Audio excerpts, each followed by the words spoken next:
ಕನ್ನಡದ ಮನಸ್ಸುಗಳಿಗೆ ನಮಸ್ಕಾರ.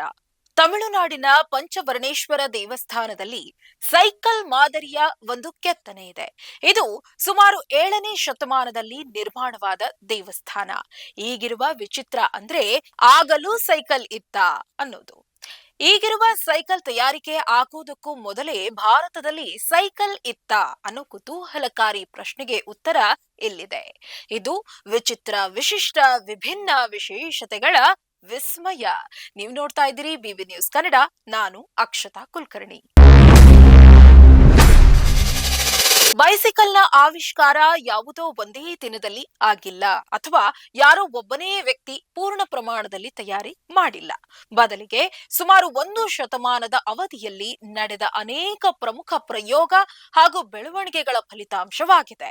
ಬಹುತೇಕ ಇದು 19ನೇ ಶತಮಾನದ ಆರಂಭದಲ್ಲಿ ಜರ್ಮನಿಯ ಕಾರ್ಲ್ ವಾನ್ ಡ್ರೈಸ್ ಅವರು 1817ರಲ್ಲಿ ಪರಿಚಯಿಸಿದ ಡ್ರೈಸೀನ್ ಅನ್ನೋ ಸಾಧನದಿಂದ ಸೈಕಲ್ ಹುಟ್ಟು ಪ್ರಾರಂಭವಾಯಿತು. ಈ ಮೂಲಕ 2 ಚಕ್ರಗಳನ್ನ ಹೊಂದಿರುವ ಬೈಸಿಕಲ್ ಮಾದರಿ ತಯಾರಾದ್ರೂ ಇಂದಿನ ಸೈಕಲ್ಗಳಂತೆ ಪೆಡಲ್ಗಳನ್ನ ಹೊಂದಿರಲಿಲ್ಲ. ಸವಾರರು ನೆಲವನ್ನು ಕಾಲುಗಳಿಂದ ತಳ್ಳುವ ಮೂಲಕ ಇದನ್ನ ಮುಂದಕ್ಕೆ ಸಾಗಿಸಬೇಕಾಗಿತ್ತು. ಆದ್ರೂ ಈ ಸೈಕಲ್ ಕೂಡ ಆಗ ವಿಶೇಷ ಮಾದರಿಯ ಆವಿಷ್ಕಾರವಾಗಿ ನಂತರ ಸುಮಾರು 5 ದಶಕಗಳ ನಂತರ 1860ರ ದಶಕದಲ್ಲಿ ಫ್ರಾನ್ಸ್ನಲ್ಲಿ ಬೈಸಿಕಲ್ ತಯಾರಿಕೆಯಲ್ಲಿ ಮತ್ತೊಂದು ಪ್ರಮುಖ ಬದಲಾವಣೆ ಕಂಡುಬಂತು. ಪಿಯರ್ ಮಿಕಾಕ್ಸ್ ಮತ್ತು ಪಿಯರ್ ಲಾಲೆಮೆಂಟ್ ಅನ್ನೋರು ಮುಂಭಾಗದ ಚಕ್ರಕ್ಕೆ ನೇರವಾಗಿ ಪೆಡಲ್ಗಳನ್ನ ಸೇರಿಸಿದ್ರು.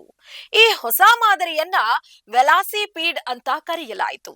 ಇದು ಮಾರಾಟಕ್ಕಾಗಿ ತಯಾರಾದ ಮೊದಲ ಪೆಡಲ್ ಚಾಲಿತ ಬೈಸಿಕಲ್ ಎನ್ನುವ ಹೆಗ್ಗಳಿಕೆಗೆ ಪಾತ್ರವಾಯಿತು. ಮುಂದೆ 1870ರ ಸುಮಾರಿಗೆ ಹೈವೀಲರ್ ಅನ್ನೋ ಸೈಕಲ್ ವಿನ್ಯಾಸ ಹೆಚ್ಚು ಜನಪ್ರಿಯವಾಯಿತು. ಇದರ ವಿಶೇಷತೆ ಏನಂದ್ರೆ ಮುಂಭಾಗದಲ್ಲಿ ಬೃಹತ್ ಚಕ್ರ ಮತ್ತು ಹಿಂಭಾಗದಲ್ಲಿ ಪುಟ್ಟ ಚಕ್ರ ಇತ್ತು.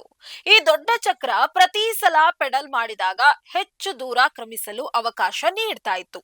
ಆದ್ರೆ ಈ ಬೈಸಿಕಲ್ ವಿನ್ಯಾಸ ಹೆಚ್ಚು ಅಪಾಯಕಾರಿಯೂ ಆಗಿತ್ತು. ಸಣ್ಣ ಅಡೆತಡೆ ಎದುರಾದಾಗ ಸವಾರರು ಸುಲಭವಾಗಿ ಕೆಳಗೆ ಬೀಳುವ ಸಂಭವ ಇತ್ತು. ಈ ಅಪಾಯಗಳಿಂದಾಗಿಯೇ ಸುರಕ್ಷಿತ ವಿನ್ಯಾಸದ ಅಗತ್ಯತೆ ಹೆಚ್ಚಾಯಿತು. ಬೈಸಿಕಲ್ ಇತಿಹಾಸದಲ್ಲಿ ಅತ್ಯಂತ ಮಹತ್ವದ ತಿರುವು ಬಂದಿದ್ದು 1885ರಲ್ಲಿ ಬ್ರಿಟನ್ನ ಜಾನ್ ಕೆಂಪ್ ಸ್ಟಾರ್ಲಿ ಅವರು ರೋವರ್ ಸೇಫ್ಟಿ ಬೈಸಿಕಲ್ ಅನ್ನೋ ಸೈಕಲ್ ಅನ್ನ ಜಗತ್ತಿಗೆ ಪರಿಚಯಿಸುತ್ತಾರೆ. ಈ ವಿನ್ಯಾಸವು ಇಂದಿನ ಸೈಕಲ್ಗಳ ಮಾದರಿಗೆ ಭದ್ರ ಅಡಿಪಾಯ ಹಾಕಿತ್ತು. ಇದು ಸಮಾನ ಗಾತ್ರದ 2 ಚಕ್ರಗಳನ್ನ ಹೊಂದಿತ್ತು ಮತ್ತು ಅತ್ಯಂತ ಮುಖ್ಯವಾಗಿ ಸವಾರನ ಕಾಲುಗಳ ಕೆಳಗಿರುವ ಪೆಡಲ್ಗಳಿಂದ ಹಿಂದಿನ ಚಕ್ರಕ್ಕೆ ಶಕ್ತಿಯನ್ನ ರವಾನಿಸುವ ಚೈನ್ ಮಾದರಿ ಅಳವಡಿಕೆಯಾಗಿತ್ತು. ಈ ಸೈಕಲ್ ಹಿಂದಿಗಿಂತ ಹೆಚ್ಚು ಸುರಕ್ಷತೆಯನ್ನ ಹೊಂದಿದ್ರಿಂದ ಇದಕ್ಕೆ ಸೇಫ್ಟಿ ಬೈಸಿಕಲ್ ಅನ್ನೋ ಹೆಸರು ಬಂದಿತು. ಮುಂದೆ ತಂತ್ರಜ್ಞಾನ ಬೆಳೆದ ಹಾಗೆ ಸೈಕಲ್ನಲ್ಲಿ ಅನೇಕ ಬದಲಾವಣೆಗಳಾದವು. 1888ರಲ್ಲಿ ಜಾನ್ ಬಾಯ್ಡ್ ಡನ್ಲಪ್ ಅನ್ನೋ ವ್ಯಕ್ತಿ ಸೈಕಲ್ಗಳಿಗೆ ಗಾಳಿ ತುಂಬಿದ ನ್ಯೂಮ್ಯಾಟಿಕ್ ಟೈರ್ಗಳನ್ನ ಪರಿಚಯಿಸುತ್ತಾರೆ. ಈ ಟೈರ್ಗಳು ಕಠಿಣ ರಬ್ಬರ್ ಟೈರ್ಗಳಿಗಿಂತ ಹೆಚ್ಚು ಆರಾಮದಾಯಕವಾಗಿದ್ದವು. ಹೀಗೆ ಹಂತ ಹಂತವಾಗಿ ಬೆಳವಣಿಗೆಯಾದ ಬೈಸಿಕಲ್ ಈಗಂತೂ ಅತ್ಯಾಧುನಿಕ ಮಾದರಿಯಲ್ಲಿ ಸಿಗ್ತಾ ಇದೆ.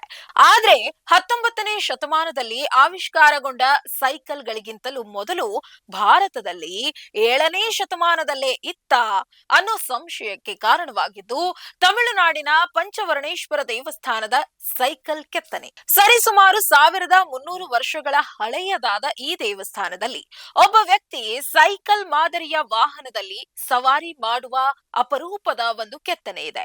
ಇದು 7ನೇ ಶತಮಾನದ ಚೋಳರ ಕಾಲದ ದೇವಸ್ಥಾನವಾಗಿದೆ. ಹಾಗಾಗಿ ಕೆತ್ತನೆ ನೋಡಿದಾಗ ಆ ಕಾಲದಲ್ಲಿಯೇ ಸೈಕಲ್ ಆವಿಷ್ಕಾರ ಆಗಿತ್ತಾ ಅನ್ನೋ ಯೋಚನೆ ಯಾರಿಗಾದ್ರೂ ಬಾರದೇ ಇರೋದಿಲ್ಲ. ದೇವಸ್ಥಾನದ ಕಲ್ಲಿನ ಗೋಡೆಯ ಮೇಲೆ ಮೀಸೆ ಬಿಟ್ಟ ವ್ಯಕ್ತಿಯೊಬ್ಬ ಸೈಕಲ್ ತುಳಿಯುತ್ತಿರುವ ಚಿತ್ರ ಸಾಕಷ್ಟು ಕುತೂಹಲಕ್ಕೆ ಕಾರಣವಾಗಿದೆ. ಈಗಾಗಲೇ ನಿಮಗೆ ತಿಳಿಸಿರುವ ಹಾಗೆ ಸೈಕಲ್ನಂತಹ ವಾಹನ ಆಧುನಿಕ ಜಗತ್ತಿನ ಆವಿಷ್ಕಾರವಾಗಿದ್ದು 19ನೇ ಶತಮಾನದಲ್ಲಿ, ಅದು ಕೂಡ ಜರ್ಮನಿಯಲ್ಲಿ ಅನ್ನೋದು ವಿಶೇಷ. ಹಾಗಿದ್ಮೇಲೆ ಭಾರತದ ದೇವಸ್ಥಾನದಲ್ಲಿ ಈ ಚಿತ್ರ ಹೇಗೆ ಮೂಡಿತು? ಜಗತ್ತಿನಲ್ಲಿ ಮೊದಲ ಸೈಕಲ್ ಭಾರತದಲ್ಲೇ ತಯಾರಾಗಿತ್ತಾ ಅನ್ನೋ ಪ್ರಶ್ನೆ ಮೂಡದೆ ಇರೋದಿಲ್ಲ. ಆದ್ರೆ ದೇವಸ್ಥಾನದ ಗೋಡೆಯ ಮೇಲೆ ಕೆತ್ತನೆಯಲ್ಲಿರುವ ಸೈಕಲ್ ಸಾವಿರಾರು ವರ್ಷಗಳ ಹಿಂದಿನದ್ದು ಅನ್ನೋದಕ್ಕೆ ಸೂಕ್ತ ಆಧಾರ ಹಾಗೂ ದಾಖಲೆಗಳು ಇಲ್ಲ.